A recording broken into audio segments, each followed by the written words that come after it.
Hi everyone, welcome back to the Stoic Mama. My name is Nadia and I'm a mom to 3 waddle boys, 3, 6 and 9, and they definitely keep me on my toes.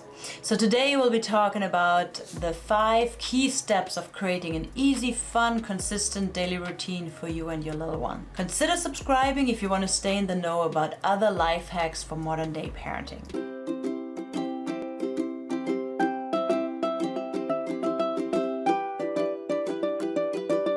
So let's first actually start out with why are routines so important. And there are really 2 main reasons. The first one is all about your kids, all about your child. So having a routine really provides them an anchor point throughout the day, knowing exactly what is expected when, gives them a kind of security as they're moving about their day. And the second reason is all about us, stoic mamas, about our sanity. Having this visual agreement with your child about what's expected, what happens when, really takes away some of the stress that we experience, especially in the morning and evening times when things get really hectic. So now actually let's get into it. Step number 1 is identify your subroutines. So for almost everyone, the day is not just one big routine, but there are logical chunks that happen throughout the day. So typically you have like a bunch of morning activities before going out of the house, like school or daycare if your kids are already there, or in the afternoon when they come back, you have a bunch of activities that are happening then. And then in the evening, obviously, I think that's for everyone the same. We have evening activities that are happening, getting those little rascals off to bed, and then hopefully having the rest of the night to ourselves. Okay, now let's talk about step number 2, pick the right format. So most routine charts that you see have these pictures associated with the task, and the child will just follow along those pictures and go from step to step. But in some cases, depending on your child and depending on the number of steps you have in a routine, you might want to actually consider using an open done type format, like a checklist type of format almost, right? So your child could then physically move an item once it's completed from open to done, and visually it might be clear for them,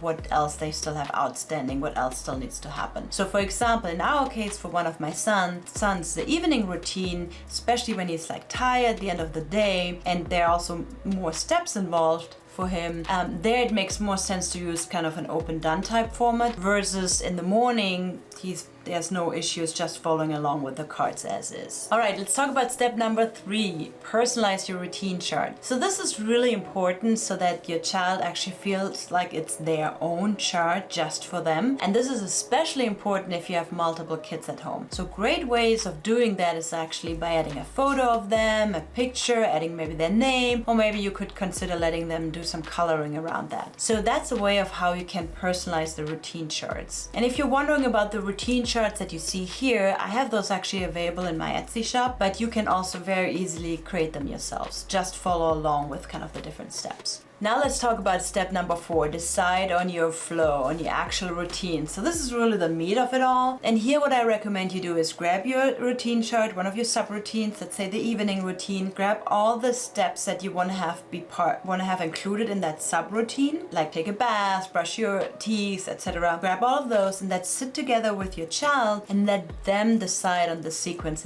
of event. Let them decide on the flow. And why this is so important is it goes back to them feeling like it's their own, them feeling like they created that chart, that flow, which will make it so much more likely for them to willingly want to follow that routine once you actually start implementing it. And in the grand scheme of things, does it matter if they first want to brush their teeth before they comb their hair or vice versa? So I wouldn't sweat it too much. If there's stuff that really doesn't make sense to you, maybe you want to just collaboratively talk about it and gently guide them in the direction that you want. And then now the last step number 5, decide on the location. So I'm not a big fan of centralized locations for these routines. I think it's much more important that those subroutines are where it makes the most logical sense for your child. So for example, the morning routine makes complete sense to have right in their bedroom so that the first thing that they see when they wake up is actually that morning routine, and they have that tool at their disposal to kind of right away start working away with it. And over time, actually, they become more and more independent with that. Same thing with the afternoon routine. That wouldn't really make sense to have in their bedroom. It would make much more sense to have it right at the entrance when your child enters the house, so they see right away what's expected, what needs to happen, before they get distracted with all the other exciting things that might be happening. All right, so these were the 5 key steps around the mechanics of coming up with your own routines and routine charts for your little ones. What I always find helpful is actually have an example, kind of really see how someone else is doing this